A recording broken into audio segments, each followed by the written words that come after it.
하루의 시작과 끝, 그 모든 걸 품는 공간이 어딜까요? 바로 우리의 집이죠. 오늘은 제가 새롭게 분양받은 아파트로 함께 가보려 합니다. 서울과 가까워 마음의 거리도 가까워질 수 있는 곳, 여기는 검단입니다.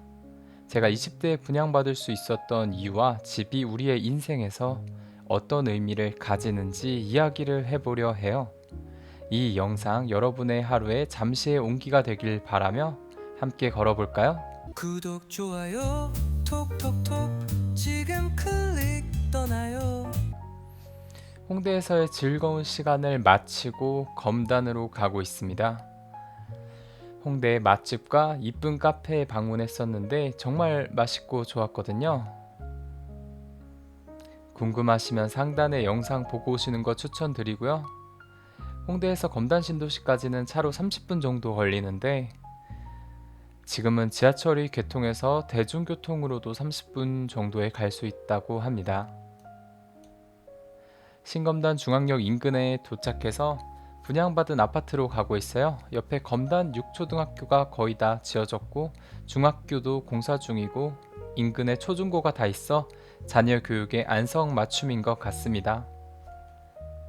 인생이라는 여행에서 집이란 우리를 감싸주고 지켜주는 삶의 배경이자 쉼의 본질이죠. 제가 대학에 다니던 시절 집에 대한 소중함을 크게 느끼지 못했었어요. 공기처럼 당연한 것이어서 그랬나 봐요. 그러나 자취 생활을 오래 하고 취직해서 일을 하면 집의 소중함과 필요성을 느끼게 되는 것 같아요. 그래서 부동산 공부도 열심히 했었어요. 많은 분들이 물어보세요. 왜 검단을 선택했냐고요? 저도 처음엔 망설였었는데요. 서울과 인접하지만 아직 개발 중이기도 하고 허허벌판이었거든요.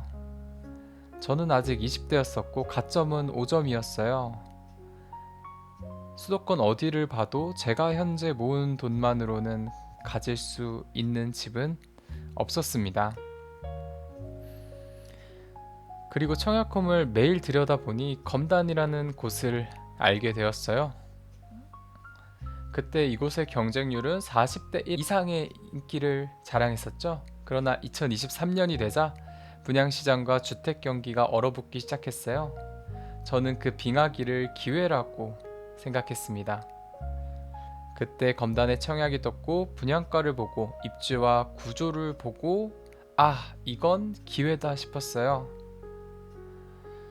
제가 분양받은 신검단 중앙역의 아파트는 전용 98A 타입이고 분양가는 5억 8천 정도였어요. 저는 가점이 낮기 때문에 대형 평수의 추천 물량을 무조건 노렸어야 했어요.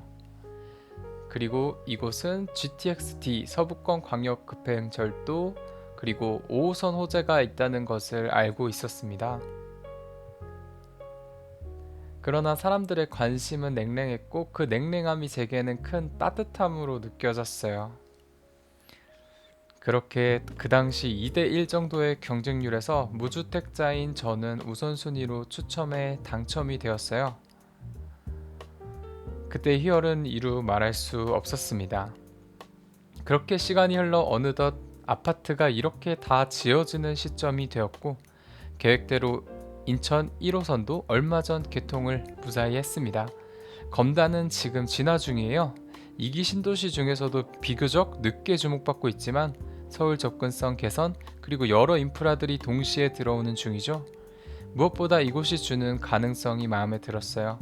아직 덜 채워진 곳이지만 그래서 더 여백이 있고 아이 키우기 좋은 공원, 넓은 도로, 신축 단지들 아직 시작이라는 게 젊은 저에게는 오히려 큰 장점이 될 수도 있다고 생각했어요. 저는 현재 동탄에 살고 있는데 7년 전 동탄도 허허벌판이었고 사는 게 조금 불편했었지만 집돌이인 저의 입장에서 큰 단점은 아니었거든요. 결국 현재는 완연한 신도시의 모습을 가지고 있어 많은 편리함들이 생겨났습니다. 지금 보시는 곳처럼 지하철이 있지는 않지만 상가와 점포주택이 있어 생활은 정말 편해요. 그러나 오늘은 신검단 중앙역에서 공원길을 따라 금강 펜테리움 3차까지 걸어가 보려 해요.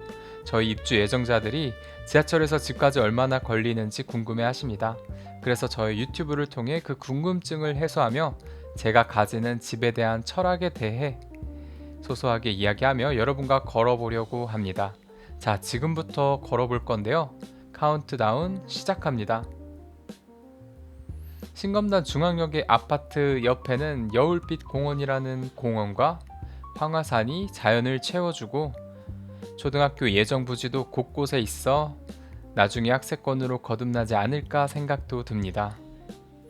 단지 바로 앞에는 점포주택 단지가 있어 맛있는 음식점과 카페들의 입점이 기대가 됩니다. 몇 년 뒤의 풍경은 또 지금과는 완전히 달라져 있을 것 같습니다.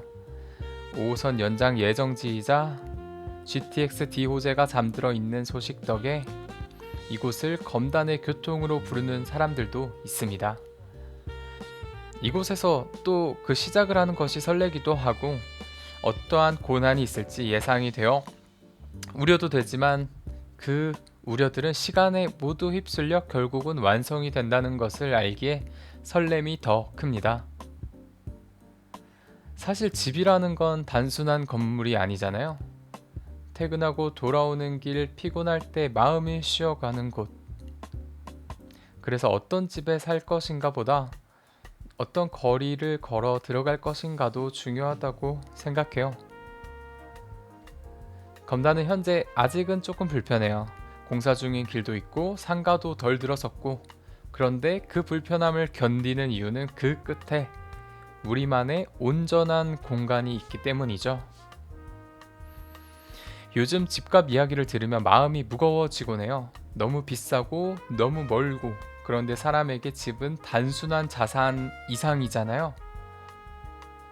오늘 이 길을 같이 걷는 분들 모두 자신만의 집을 꼭 갖게 되셨으면 좋겠습니다.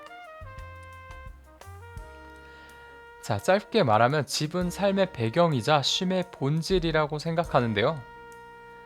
조금 더 깊게 이야기해보면 집은 우리가 가장 무방비한 상태로 돌아갈 수 있는 유일한 장소예요. 세상에서 어떤 역할을 하든 어떤 사람과 있던 결국 하루가 끝나면 돌아가야 할 가장 우리다운 공간이죠. 어릴 땐 부모의 품이 집이고, 청년기엔 자취방 한 칸이 자유의 시작이고, 그리고 가정을 꾸리면 누군가와 함께 만드는 미래의 토대가 됩니다. 때로는 자산이 되기도 하고 때로는 짐이 되기도 하지만 그 어떤 모습이든 내가 머무는 공간이 나를 만든다는 건 어느 순간엔 분명 느끼게 되더라고요. 특히 요즘처럼 집이 투자의 대상이 되어버린 시대엔 더더욱 진짜 집의 의미를 잊지 않으려는 노력이 필요한 것 같아요. 요즘 부동산 이야기 하면 다들 한숨부터 쉬죠? 지난 6월 27일 정부가 강력한 대출 규제책을 발표했어요. 실수요자, 다주택자, 그리고 이제 막 분양받은 사람들까지 대부분 영향을 받게 되었죠. 핵심만 정리하면 이래요. 수도권과 규제지역에선 주택담보대출 총액이 6억 원으로 제한되고 유주택자는 사실상 대출이 불가능해졌어요. 심지어 집을 사려면 6개월 안에 전입해야 하고 전세대출조차 분양잔금 용도로는 막혔대요. 생활안정자금 대출도 1억 원 이하로 제한되고 신용대출도 내 연봉 안에서만 가능하다고 합니다. 정부 정책 대출인 디딤돌 버팀목 대출 한도도 줄었고 전세 보증 비율도 90%에서 80%로 낮아졌습니다. 그럼 우리는 어떻게 해야 할까요? 우선 무주택자라면 지금은 정부가 무리한 대출로 집 사지 마라 라는 신호를 분명히 주고 있기는 합니다.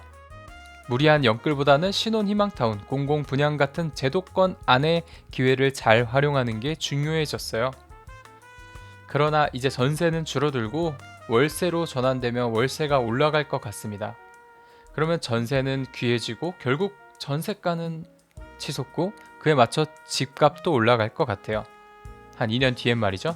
그래서 오르기 전에 매수 자금을 잘 저축하고 부동산 공부 차곡차곡 하시며 살고 싶은 집에 대한 매물 리스트 만드시는 거 추천드립니다. 그리고 청약홈 방문은 하루에 한 번 꼭 하세요. 그리고 1주택자라면 갈아타기는 정말 어려워졌죠. 대출은 묶였고 세금은 높고 결국 지금 집에 만족하며 버티기가 전략이 될 수 있어요. 또는 진짜 필요한 지역으로의 합리적 이동만 가능해졌죠. 이 시기 우리는 다른 투자로 눈을 돌리는 것도 합리적이어 보입니다. 현재 달러가 조금씩 낮아지고 있어요. 그러나 추경으로 한국의 유동성이 풀리면 환율은 언제 또 올라갈지 모릅니다. 그래서 달러나 미국채를 조금씩 분할 매수하며 다우존스와 S&P와 같은 해외 지수 투자하시는 것을 추천드립니다. 코스피도 단기적으로는 오를 것 같은데 국내 기업 실적이 좋아서 오르는 것이 아니라 조심할 필요는 있을 것 같아요. 분양받고 대출 준비 중이라면 어떻게 해야 할까요? 딱 지금 저와 같은 상황인데요. 분양은 받았는데 잔금 대출이 총 6억 원이 한도예요. LTV 계산 잘 해야 되고요. 만기도 30년 이내로 묶였기 때문에 금융사별 조건을 꼼꼼히 비교해야 합니다. 정부는 지금 집을 사는 사람을 통제하려고 하고 있어요. 거품을 걷어내고 실수요자를 보호하겠다는 취지죠. 그런데 그 과정에서 느껴지는 건 내가 살 집을 사는 것조차 어려워진다는 현실이에요. 집값은 숫자지만 집은 결국 삶의 무게입니다. 대출 규제가 아니라 삶에 대한 신뢰가 필요한 시대예요. 우리는 그저 우리의 보금자리를 하나 갖고 싶은 것 뿐인데 말이죠. 그래서 저는 이렇게 생각해요. 더 많이 오르는 집보다 더 오래 행복할 집을 택하자고요. 부동산 시장이 아무리 복잡해도 결국 가장 중요한 건 내가 무엇을 중요하게 여기는가예요. 저는 안정적인 대출, 조용한 환경, 그리고 앞으로의 성장 가능성, 이 세 가지를 모두 품고 있는 곳을 찾았고 그게 바로 서울 인근의 신도시였고 그중 검단이었습니다. 이 선택이 10년 뒤에 어떤 결과로 돌아올지는 아무도 모르겠지만 지금 이 선택의 확신과 책임이 있다면 그건 이미 충분히 좋은 투자라고 생각해요. 비행기 소리가 이곳은 좀 들리는데요. 비행기가 자주 다니고 소음이 조금 걱정은 됩니다. 그러나 창문을 닫으면 크게 들리지는 않을 것 같아요. 그리고 갑자기 포장되지 않은 황토끼리 나왔는데요. 황토끼리인지 나중에 포장을 할 건지 좀 궁금하네요. 개인적으로 깔끔하게 포장이 되면 좋을 것 같습니다. 비가 왔을 때 이용할 수 있게 말이죠.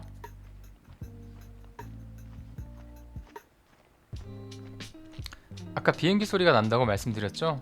창문을 열면 무조건 날 것 같지만 그러나 어딘가로 여행을 가시는 분들을 태운 설레는 소리라고 인식을 하면 스트레스가 줄어들지 않을까요? 들릴 때마다 지금 가셨던 해외여행과 그리고 앞으로 갈 해외여행에 대한 추억과 상상을 하며 소음을 즐거운 생각으로 가득 채워보는 것은 어떨까요? 어느덧 여러분과 두런두런 이야기하며 걷다 보니 벌써 금강펜테리움 3차 앞까지 왔습니다. 지하철역에서 아파트로 오는 길은 완만한 오르막길이 85% 정도 되어요. 그래서 지하철로 갈 때보다 2분 정도 더 소요가 되는 느낌이 듭니다. 출근 시간은 정해져 있지만 퇴근 시간은 좀 천천히 와도 되잖아요. 출근길이 내리막이어서 참 다행입니다. 좌측의 부지는 초등학교와 중학교가 들어올 예정인데 이렇게 안전하고 쾌적한 공원을 통해 통학할 아이들이 정말 부럽습니다. 그리고 학교 위치의 위쪽에는 AA24 중흥 S클래스 아파트가 들어올 예정인데 7월 중에 청약을 준비 중이라는 소식이 있습니다. 이 일정 꼭 참고하셔서 청약에 한번 도전해 보시는 것을 추천드립니다. 이제 거의 집에 도착을 다 했는데요. 금강펜테리움 3차 4807동까지는 10분 조금 안되게 걸리는 것 같아요.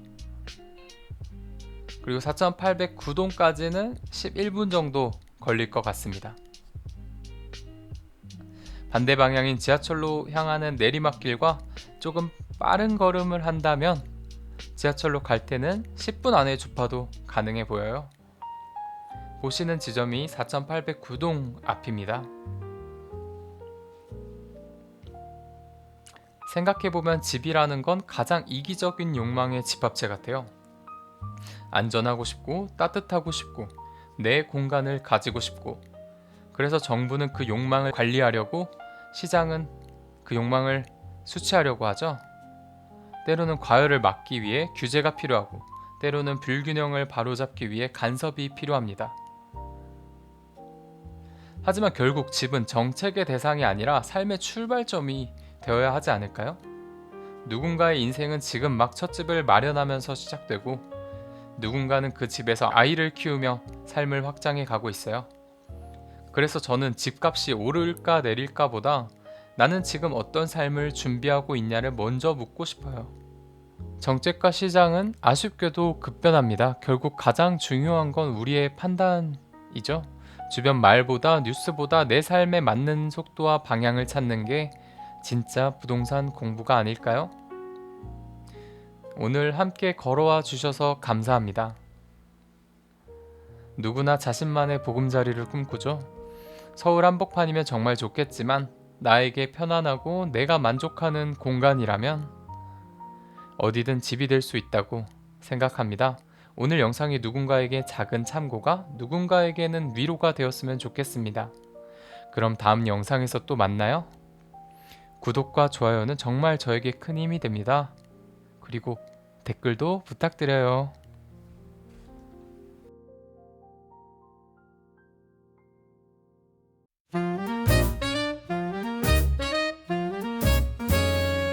평일엔 일, 주말엔 쉼, 소소한 순간 함께해요. 구독, 좋아요 톡톡톡 지금